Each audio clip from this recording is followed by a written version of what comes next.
ഞാൻ നിങ്ങൾക്ക് പരിചയപ്പെടുത്താൻ എന്താണെന്ന് വെച്ച് കഴിഞ്ഞാൽ അടയ്ക്ക എങ്ങനെ മുളപ്പിക്കാം എന്നുള്ളതാണ് കേട്ടോ. ഞാൻ എങ്ങനെ മുളപ്പിച്ചാണ് നട്ടിരുന്നത്, ആ രീതി എങ്ങനെ മുളപ്പിക്കുന്നതെന്ന് കാണിച്ചു തരാം.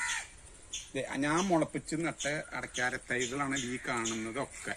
ഇതിൻ്റെ കൂട്ടത്തിൽ ഇതിനെ പരിപാലിക്കേണ്ട രീതി എന്ന് പറഞ്ഞു കഴിഞ്ഞാൽ എൻ്റെ രീതി ഈ വാഴകളും മറ്റുള്ള സാധനങ്ങളൊക്കെ വെച്ച് കൊടുത്തെങ്കിൽ കുറച്ച് വലുതാവുന്നത് വരെ ഇതിനെ പരിപാലിക്കാന്നുള്ളത്. കാരണം എന്താണെന്ന് വെച്ചാൽ വെയിൽ വരുമ്പോൾ വെയിലിൻ്റെ തണൽ കിട്ടാൻ വേണ്ടിയിട്ടാണ് ഞാനിത്. ഇനിയിപ്പോൾ ഞാൻ ചെയ്യാൻ പോണത് ഇതിൻ്റെ ഉള്ളിൽ വാഴകളൊക്കെ കളയും, അടയ്ക്കാരത്തിന് നല്ലതായിട്ട് അല്ല എല്ലാ ഒരൊറ്റ അടയ്ക്കാരം എൻ്റെ പോയിട്ടില്ല, എല്ലാം നല്ല രീതിയിൽ വന്നിട്ടുണ്ട്. അപ്പം ആ രീതിയിൽ എങ്ങനെ ഞാൻ വളർത്തുന്നു അല്ലെങ്കിൽ പാവി എങ്ങനെ മുളപ്പിക്കുന്നു എന്നുള്ളത് ഞാൻ നിങ്ങളെ കാണിച്ചു തരാം. അടയ്ക്ക പാവുമ്പോൾ നമ്മൾ എപ്പോഴും നല്ല മൂത്ത് പഴുത്ത് അടയ്ക്ക, അതായത് ഇപ്പോൾ വവ്വാല് ചപ്പി അടയ്ക്കാൻ മരത്തിന് ഇട്ടിട്ടുള്ളതാണ്.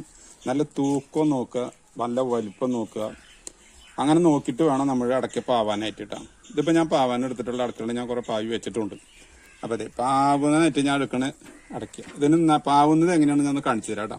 ഇവിടെ നട്ട് വെച്ചിട്ടുണ്ട് കേട്ടോ. അപ്പോൾ ഇതെന്ന് പറഞ്ഞാൽ നട്ട് ഞാൻ കാണിച്ചു തരാം എങ്ങനെ ഇടണത്. ഇവിടെ മണലിൻ്റെ മണ്ണ്, ചുമപ്പ മണലും കൂടി മിക്സ് ചെയ്ത് അതിൻ്റെ ഉള്ളിൽ കൂടെ തന്നെ കുറച്ച് ചാണം ഇടാം.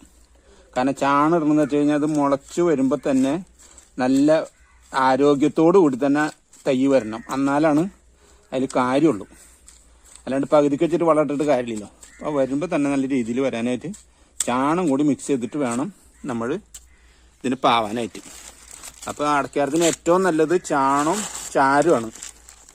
പിന്നെ നടാൻ നമുക്ക് ഏറ്റവും ഉത്തമം എന്ന് പറയുന്നത് തിരുവാതിര ഞാറ്റിലാണ് നടേണ്ടത്. പിന്നെ ഞാൻ സമയം നോക്കാറില്ല, ഏത് സമയത്തും നടാൻ പറ്റും.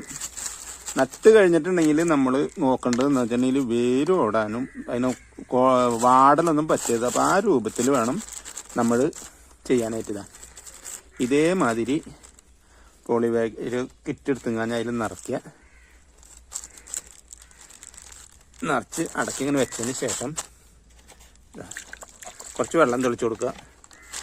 ഇത് കഴിഞ്ഞ് വേര് കൂടിയതിന് ശേഷം നമുക്ക് ഇത് ഞാൻ പാവി മുളപ്പിച്ച തൈകളാണ് ഈ കാണുന്നത്. ഇവിടെ അതിൻ്റെ ഉള്ളിലൊക്കെ അടയ്ക്കാരും പാവിട്ടുണ്ട്. അത് മുളയ്ക്കുമ്പോൾ അതെ ഇപ്പോൾ കാണിക്കാൻ വേണ്ടി പറഞ്ഞ പാവിന് മാത്രമുണ്ട്.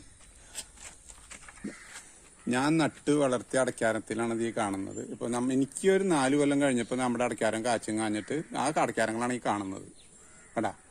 അപ്പോൾ അത് നമുക്ക് നല്ല കായ്ഫലം കിട്ടുന്നുണ്ട്.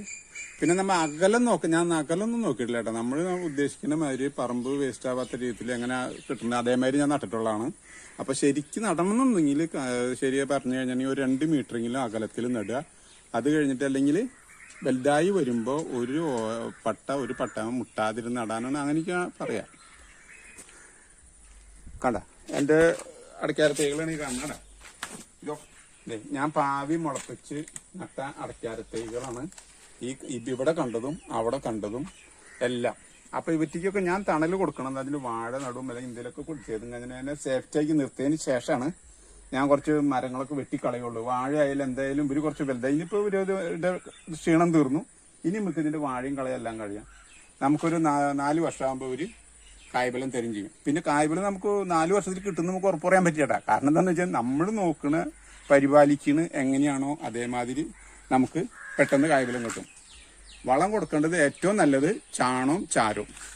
പിന്നെ വേനപ്പകൽ വരുമ്പോൾ നമുക്ക് നനച്ച് കൊടുക്കാൻ പറ്റുകയാണെങ്കിൽ അത്ര നല്ലതാണ്. നനയില്ലെങ്കിലും കുഴപ്പമില്ല എന്നല്ല, അവർക്ക് നല്ല രീതിയിൽ ഒരു വാട്ടം വരും. പക്ഷെ നന കൊടുക്കുന്നത് എപ്പോഴും നല്ലത്. ഞാൻ നനയ്ക്കാറുണ്ട്. അതിൻ്റെ പേരിൽ എനിക്കൊരു കുഴപ്പമില്ലാണ്ട് ഏതെങ്കിലും ഒരു അടയ്ക്കാരം ഇതായിട്ടുണ്ടെങ്കിൽ ഒരൊറ്റ അടയ്ക്കാരം എൻ്റെ പാഴായിട്ടില്ല. ഞാൻ മുളപ്പിച്ച് പാവിട്ട് ഒരു അടയ്ക്കാരത്തെയും എനിക്ക് ഇതായി കിട്ടിയിട്ടില്ല. എല്ലാം നല്ല രീതിയിൽ തന്നെ കിട്ടിയിട്ടുണ്ട്.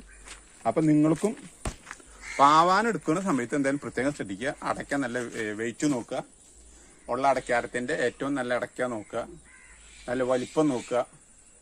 എന്നിട്ട് നിങ്ങൾ പാവി കഴിഞ്ഞാൽ നല്ല അതായിട്ട് പാവി കഴിഞ്ഞാൽ മുളച്ച് വന്നു കഴിഞ്ഞിട്ടുണ്ടെന്നുണ്ടെങ്കിൽ നമുക്കൊരു 6 മാസം 8 മാസം കഴിഞ്ഞ് കഴിഞ്ഞാൽ നമുക്ക് ഈ പറിച്ചു വയ്ക്കാം. പറിച്ചു വെച്ച് കഴിഞ്ഞാൽ ഇതേമാതിരി നോക്കിക്കഴിഞ്ഞാൽ നിങ്ങൾക്ക് എല്ലാവർക്കും നല്ല രീതിയിലുള്ള അടയ്ക്കാമര തൈകളായിട്ട് വളർന്ന് കിട്ടുന്നുണ്ട. ഇതിനൊക്കെ എന്താ കുഴപ്പമൊന്നും കേട്ടാ.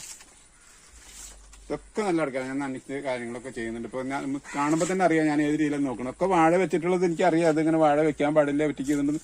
പക്ഷേ ഈ വിറ്റിങ്ങൊന്നും ഇതേ ഇത്രയ്ക്ക് ആവാൻ വേണ്ടിയിട്ടാണ് ഞാൻ ഈ വാഴകളൊക്കെ വെച്ച് ഞാൻ അവരെ പരിപാലിച്ചിട്ടുള്ളത്. ഇനി ഞാൻ ഈ വാഴകളൊക്കെ കളയും ചെയ്യും കേട്ടോ. അതാണ്. അപ്പോൾ അങ്ങനെയാണ് എൻ്റെ ഈ അടയ്ക്ക പാവി മുളപ്പിച്ച് ചെയ്യണ രീതി. അതിൻ്റെ പേരിൽ അപ്പോൾ നിങ്ങൾ അതേമാതിരി ചെയ്യാൻ നോക്കുക ഇഷ്ടമുണ്ടെങ്കിൽ. അപ്പോൾ അത്രേ എനിക്ക് പറയാനുള്ളൂ. അപ്പോൾ നിങ്ങൾക്ക് ഈ വീഡിയോ ഇഷ്ടപ്പെട്ടെങ്കിൽ എന്നെ സപ്പോർട്ടും ചെയ്യാം. അത്രേ ഉള്ളൂ. ഓക്കെ.